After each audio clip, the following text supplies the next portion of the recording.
அபி வந்து ரொம்ப சந்தோஷமா இருக்காங்க. ராகவ் வந்து நம்மளுக்கு கிஃப்ட் குடுத்துருக்காரு. அதுவும் வந்து முருகர குடுத்துருக்காரு அப்படின்னு சொல்லிட்டு ரொம்ப சந்தோஷமா வந்து இருந்திருக்காங்க. அடுத்து வந்து ஆகாஷ் என்ன பண்றாங்க, அபிக்கு வந்து அந்த முருகர் சிலைய எடுத்து வந்து குடுக்குறாங்க. "இந்தா அபி" அப்படி சொல்லிட்டு, "என்ன நீங்க அம் இந்த முருகர் சிலையா?" அப்படின்னோனே, எங்கேருந்து எடுத்தீங்க?" "எங்க ரூம்ல இருந்தா" அப்படின்னு. "உன் ரூமுக்கு நான் ஏன் அபி போறேன்? இது நான் குடுக்குற கிஃப்ட்" அப்படின்னு. "என்ன நீங்க அண்ணனும் தம்பியும் ஒரே கிஃப்ட்ட குடுக்குறீங்க? என்ன சொல்ற நீ?" அப்படின்னு சொல்லிட்டு யோசிச்சுட்டு, "ஆமா கரெக்ட்டு தான். ராகவுக்கும் வந்து ஒரு கிஃப்ட் குடுத்தாங்கல்ல" அப்படின்னு சொல்லி சொன்னோனே, "என்னது குடுத்தாங்களா?" அப்படின்றாங்க. "ஆமா. எனக்கும் ராகவுக்கும் ஒரு முருகர் பக்தர் இருக்காரு. அவரு தான் வந்து இந்த கிஃப்ட் 2 பேருக்குமே குடுத்தாரு. அவரு எங்களோட ரெகுலர் கஸ்டமர் தெரியுமா?" அப்படின்னோனே, அப்படியே ஷாக் ஆயிடுறாங்க. அபி தாங்கவே முடியல. "நீங்க என்ன சொல்றீங்க குட்டி பாஸ்?" அப்படின்றாங்க. "ஆமா அபி.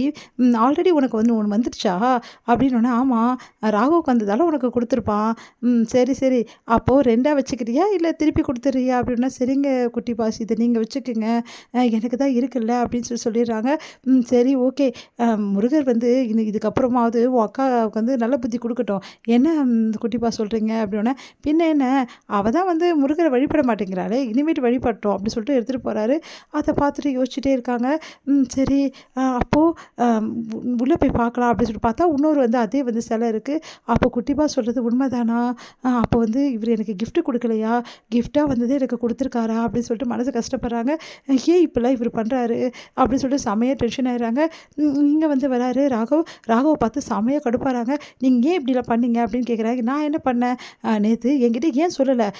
என்ன விஷயம்?" அப்படின்னோனே, "எனக்கு வந்து நீங்க தேடி கண்டுபிடிச்சு முருகர் வந்து கிஃப்ட்டா குடுத்துருக்கீங்கன்னு நெனச்சு நான் எவ்வளோ சந்தோஷப்பட்டேன் தெரியுமா? நீங்க காலையிலேருந்து விஷ் பண்ணலனா கூட எனக்கு பரவால்ல. அட்லீஸ்ட் எனக்கு கிஃப்ட்டாவது வாங்கி குடுத்தீங்கன்னு சந்தோஷப்பட்டேன். அதுவும் முருகர வாங்கி குடுத்தேன்னு அவ்வளோ சந்தோஷப்பட்டேன். ஆனா, அது எல்லாமே பொய்ன்னு இப்ப தான் தெரிஞ்சது." "தெரிஞ்சிச்சா?" அப்படின்றாரு. "என்ன நீங்க அசால்ட்டா சொல்றீங்க தெரிஞ்சிச்சான்னு?" "ஆமா பின்ன என்ன தெரிஞ்சிச்சான்னு கேட்டேன்." யாரு ஆகாஷ் சொன்னானா?" "ஆமா அவரு தான் சொன்னாரு." "இப்படி பண்ணிட்டீங்களே இங்க பாரு நான் வேணும்னு பண்ணல. அக்கா தான் குடுக்க சொன்னாங்க குடுத்தேன் அவ்வளோதான். உனக்கு கிஃப்ட் வாங்கி தரணும்னு எனக்கு ஐடியாவே கிடையாது." அப்படின்னு. "எனக்கு தான் தெரியுமே உங்களுக்கு தான் எந்த ஐடியாவும் இல்லன்னு சொல்லிட்டு." அப்படின்னோனே, "இங்க பாரு தேவையில்லாமலாம் பேசிட்டு இருக்காத. ஏங்க இப்படி பண்றீங்க? என்ன ஏங்க வெறுக்கிறீங்க? ஏன் இப்படிலாம் பண்ணிட்டுருக்க? உனக்கு என்னதான்யா பிரச்சனை? நான் வந்து கூட தானே இருக்கேன். அட்லீஸ்ட் கூட இருக்க ஒரு ஃப்ரெண்டாவது சரி ஃப்ரெண்டா கூட வேணாம். ஜஸ்ட் கூட இருக்க ஒரு பொண்ணுன்ற ஒரு மதிச்சாவது ஏதாவது ஒரு வாழ்த்து சொன்னியா? இல்ல ஒரு கிஃப்ட்டாவது குடுத்தியா? சரி கிஃப்ட் கூட நீ குடுக்க வேணாம். ஒரு வாழ்த்து நேத்துலேருந்து உன் வாழ்த்துக்காக நான் எவ்வளோ வந்து ஏங்கியிருக்கேன் தெரியுமா? அத வெளிப்படையாவே நான் சொல்றேன். இதுவரைக்கும் என்னை யாரும் இப்படி நோகடிச்சதே கிடையாது. நீ தான் ரொம்ப நோகடிச்சிருக்க. ஏன்யா இப்படி பண்ற? என்னை தினம் தினம் ஏன்யா இப்படி கஷ்டப்படுத்துற? அப்படின்னு கேட்குறாங்க. இங்க பார் நீயே கஷ்டப்பட்டா அதுக்கு நான் பொறுப்பு இல்ல. புரியுதா? தேவையில்லாதெல்லாம் பேசாம போய் படு அப்படின்றாரு. அத கேட்டு வந்து செமையா டென்ஷன் ஆயிடுறாங்க. உடனே வந்து, "ச்சே! உங்ககிட்ட போய் பேசினேன் பாரு, மனித தன்மையே உங்களுக்கு இல்லவே இல்ல.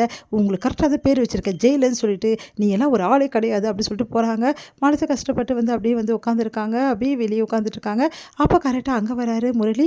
முரளி வந்து அப்படியே வந்து அபிகிட்ட பேசணும் அப்படின்னு சொல்லிட்டு முயற்சி பண்றாரு. அபி வந்து முரளிய பார்த்து முறைச்சுட்டு அங்கேருந்து வந்து முரளி பேச வந்தோனே கிளம்பி போயிடுறாங்க. இதனால வந்து, ச்சே! இவ நம்மகிட்ட பேசக்கூட மாட்டேங்கிறா, திரும்பி கூட பார்க்க மாட்டேங்கிறாளே! இதுக்கெல்லாம் காரணம் அந்த அஞ்சலி தான். அந்த அஞ்சலி ஒரு வழி பண்ணா தான் வேலைக்காகும்.